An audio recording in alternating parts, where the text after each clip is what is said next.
Hello, everyone. I hope you're having a wonderful day. Today, we're going to explore a deeply moving story, The Warmth of Winter, a tale of forgiveness, understanding, and love that blooms even in the coldest season. It's about Mr. Bach, Huyen, and the moments of kindness that can melt away years of pain. If you enjoy stories that touch the heart, don't forget to subscribe so you won't miss the next videos. It's a story that begins with an unexpected meeting.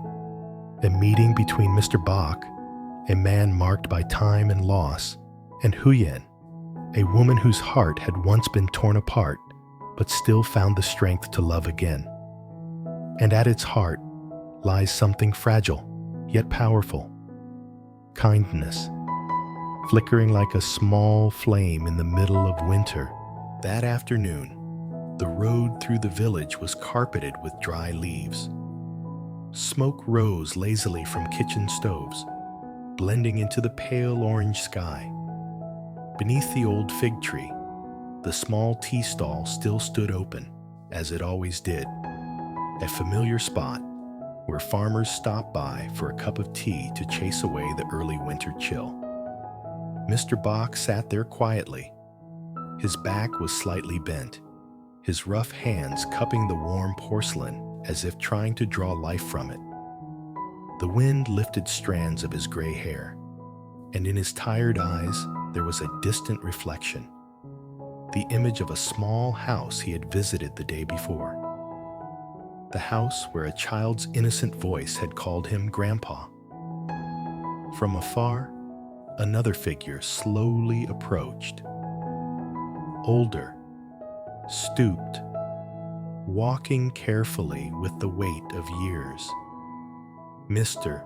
Bach recognized him almost instantly. It was Diep, the father-in-law of Huyen's late husband, the man whose past had left deep scars on both families. Diep lowered his head politely. "Good afternoon, sir." Mr. Bach looked up. For a moment, neither spoke. The air was still, heavy with memories neither of them wanted to stir. Finally, Diep's voice broke the silence, low, steady, but with a tremor beneath the calm. "Sir, I wanted to speak with you about Huyen." They sat together at the old bamboo table.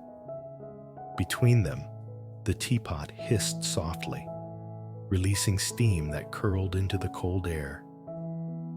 Only the rustle of palm leaves and the faint bubbling of water filled the pause. "I know what happened between Huyen and her family," Diep began, his eyes on the steaming cup before him. "And I know it's not something any of us want to remember. But I also know she suffered more than any woman should. I'm not trying to replace anyone or take anything that doesn't belong to me. I just want to protect her and her daughter, Maya, so that she can grow up with peace. Peace that her mother never had." Mr. Bach didn't reply immediately. His hands trembled slightly as he lifted the cup. His eyes stayed on the surface of the tea, calm yet swirling. When he finally spoke, his voice was hoarse and weary. "My son, he made mistakes, many. But Huyen, she was still my daughter-in-law. You must understand, Diep. People will talk. They always do." Diep nodded, meeting his gaze. "I know. But sir, people will always find something to say. What matters is that Huyen deserves to live again, to smile, to trust someone again. I'm not here to take your son's place. I just want to shield her from the wind and rain, nothing more." There was no grand declaration in his words, no attempt to persuade, only quiet sincerity. For a long time, the old man said nothing. The countryside breeze drifted through, carrying the scent of fresh grass and damp earth. Slowly, a faint glimmer appeared in Mr. Bach's tired eyes, a light of understanding, and something that felt almost like forgiveness. He exhaled, long and deep. I once thought no one could ever take my son's place, he said softly. But maybe I was wrong. A man isn't defined by his name or his position. He's defined by how he treats the person standing next to him. Dee's eyes softened. I don't deserve such words, sir. I only hope you're not angry with her anymore. She's been through enough. Mr. Bach gave a small smile, a tired, tender one that glowed faintly in the fading light. Not angry, son. At my age, there's no room left for anger. All I wish for now is that the young can live in peace. If you truly love her and her child, then I'm grateful. They said nothing more. The only sound was the wind sighing through the bamboo and the soft clinking of porcelain cups. As the sun sank lower, painting the dirt road gold, Dee stood up. Mr. Bach called after him gently. The day my son was arrested, he said, voice trembling. I thought it was the end of everything, but seeing you today, maybe heaven still has a little mercy left for this family. Day turned back, nodded with a quiet smile, then walked toward the edge of the village, toward the small home where Huyen waited under the soft glow of a lamp. Mr. Bach watched him go until his figure blurred into the twilight. For a brief moment, he looked younger, lighter. The wind whispered through the bamboo, and the air filled with the smell of straw smoke. Warm, familiar, like the heartbeat of a home long missed. Dee walked the winding road back to the house, the dust of the village still clinging to his boots. Each step felt heavy, not from the distance, but from the thoughts pressing down on him. The conversation replayed in his mind. Every word, every glance from the old man's weathered eyes. When the small gate came into view, he stopped. On the porch, Huyen sat washing clothes under the fading light, while little Maya ran across the yard chasing a playful puppy. The child's laughter floated through the air like a melody.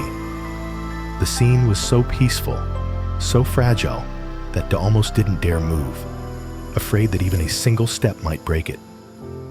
Then Maya saw him. "Uncle Day is back," she cried. "Mom, Uncle's home." Her small feet pattered across the yard as she ran toward him. He knelt down, arms open, and she threw herself into them, her laughter warm against his chest. For a moment, it felt like all the cold in the world had melted away. "Uncle D," she said, tilting her head, "do you love Mommy very much?" The question hit him like sunlight breaking through clouds. He smiled softly, but there was a hint of sadness behind it. Before he could answer, Maya continued with childish certainty. "Of course you do. Mommy cooks yummy food, and you fix the door so the wind can't come in." He chuckled quietly and held her tighter, as if afraid the moment might slip away. From the porch, Huyen watched them, her eyes filled with tenderness, yet shadowed by something unspoken. "Is something wrong?" she asked as he approached. He shook his head, smiling faintly. "No, nothing's wrong." But his eyes told another story, a mix of reflection and sadness. Maya interrupted again, her voice bright. "Mom, why didn't Grandpa come today? He said he was going to tell me a story about when he was young." Huyen froze for a second. Then, softly, she answered, "Grandpa's busy, sweetheart. He'll come another day. Be good, okay? He loves you very much." Maya nodded cheerfully and ran off, chasing the puppy once more. Huyen's gaze lingered on her daughter, the glow of the setting sun painting both of them in gold. Then she turned to Dee. Her voice was calm, but her words carried quiet weight. "You saw him, didn't you?" Day didn't answer right away. When he finally spoke, His voice trembled slightly. He's old now, weak, but when he spoke of Maya, his eyes lit up, like a man who's found one last piece of hope. Huyen lowered her head. The wind brushed strands of hair across her face. "I know," she murmured. "Whatever's happened, he's still my husband's father. I just want him to have peace." Day nodded slowly, his eyes moist but steady. "Then let's protect that peace. For Maya's sake, no matter what." Huyen smiled. A soft, fleeting smile, like the late winter sun melting through clouds. In the distance, Maya hugged the puppy and hummed a tuneless melody. The wind carried the smell of earth and firewood, weaving through the small yard. A quiet promise that perhaps this winter wouldn't be so cold after all. The night had fallen by the time Mr. Bach made his way home. The dirt road was slick with mud, glistening faintly under the dim glow of the moon. Each step he took seemed heavier than the last, not because of his age, but because of the memories pressing on his chest. The familiar scent of smoke hung in the air as he entered the old courtyard. Once, this yard had echoed with laughter, clattering dishes, and the chatter of a family gathered at dinner. Now, only the wind spoke, whistling through the cracks in the bamboo door. When he pushed it open, the door groaned softly, like it too carried the weight of years. Inside, the fire crackled weakly in the hearth. His wife, Mrs. Han, sat before it, her hands busy feeding the flames. The firelight flickered across her face, a map of deep wrinkles and untold stories. As soon as she saw him, her expression hardened. She threw a log into the fire with a thud. "Where have you been all day?" she snapped. "I've looked everywhere for you. I thought you'd dropped dead somewhere in the fields." Mr. Bach stood at the doorway, brushing the dust from his sleeve. His voice, when he spoke, was calm but deep, the kind of voice that carried both exhaustion and peace. "I went to see my granddaughter for a while. That's all. You don't have to worry." Mrs. Han froze, her eyes narrowing sharply. "You went to that house again, didn't you? Haven't I told you 1,000 times never to step foot there? Never to mention her name again? That woman, Huyen, she ruined this family." Her words cut through the quiet like knives. Mr. Bach's eyes drifted toward the flames. They burned brightly, but offered little warmth, just like the bitterness that had smoldered in their home for years. His voice came low, trembling slightly. "You're right," he said softly. "She brought us pain, took away our peace for a long time. But she was also our daughter-in-law, the mother of the granddaughter you curse every day." Mrs. Han's jaw clenched. "So now you're defending her?" she hissed. "Have you forgotten it was because of her that our son went to prison? Because of her, we lost everything." He turned toward her slowly. His eyes, tired but steady, met hers. There was no anger in them, only sorrow. "I haven't forgotten," he said. "I remember every moment, but the older I get, the more I see it differently. Our son made mistakes. We all did. We looked away when we shouldn't have. And in the end, she carried everything alone. She raised that child without help, and she's lived with more dignity than most." Mrs. Han's fists tightened. Her voice trembled, half anger, half something else she couldn't admit. "What are you saying? That you pity her now?" He shook his head gently. "No, not pity.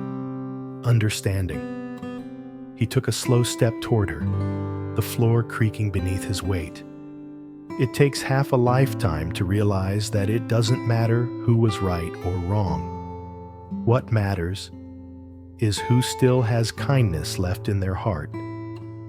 Silence filled the room. Only the faint crackle of the fire remained. The flames flickered up the wall, painting their shadows. Two old figures, scarred by time, standing between love and resentment. Mrs. Han turned her back to him, staring into the fire. Her voice, when she spoke again, was lower, almost weary. "You've gotten old, Bach. You talk nonsense now." He smiled faintly and came closer, resting a trembling hand on her shoulder. His touch was light but warm. "Maybe I have," he said quietly. "But before I go, I just want to hear my granddaughter call me Grandpa one more time. That's all I ask for." For a long moment, she didn't respond. The only sound was the fire sighing. Then, in a softer tone, one she hadn't used in years, she muttered, "Do what you want, but don't let that child see this old woman cry. I don't need anyone's pity." Mr. Bach looked at her, at the woman who had shared his life through hardship and bitterness, and smiled, tired but peaceful. "You're still as strong as the day I met you," he whispered, "and that's why I still love you." She turned away quickly, pretending to poke at the fire, but her eyes glistened in the light. He stepped out onto the porch. The night was quiet. Only the sound of distant crickets and the faint hum of the wind through the fields. Far away, a single yellow light glowed in the village, Huyen's home. From that distance, he could almost imagine hearing Maya's laughter. He took a deep breath. The air smelled of straw, smoke, and the soft earth of winter. Inside the house, Mrs. Han sat motionless, the tears she refused to shed glimmering on her lashes. Outside, Mr. Bach stared into the night, into a world where everything had changed, yet somehow a small light of peace had finally begun to shine. The wind carried the sound of chimes from somewhere far away. He closed his eyes and whispered, almost to himself, "Maybe this winter won't be so cold after all." The moon rose higher. In the distance, the small house under the fig tree glowed like a promise. The promise that kindness, once rekindled, can warm even the longest winter.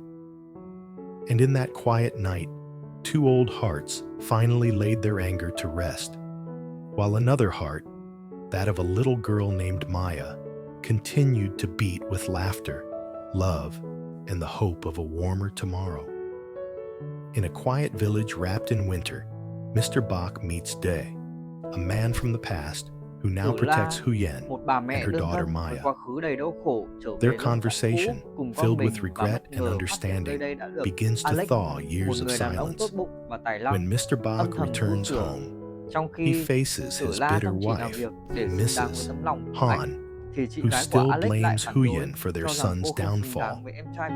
But instead of anger, he speaks of forgiveness, of letting go, and of the wish to hear his granddaughter call him Grandpa once more.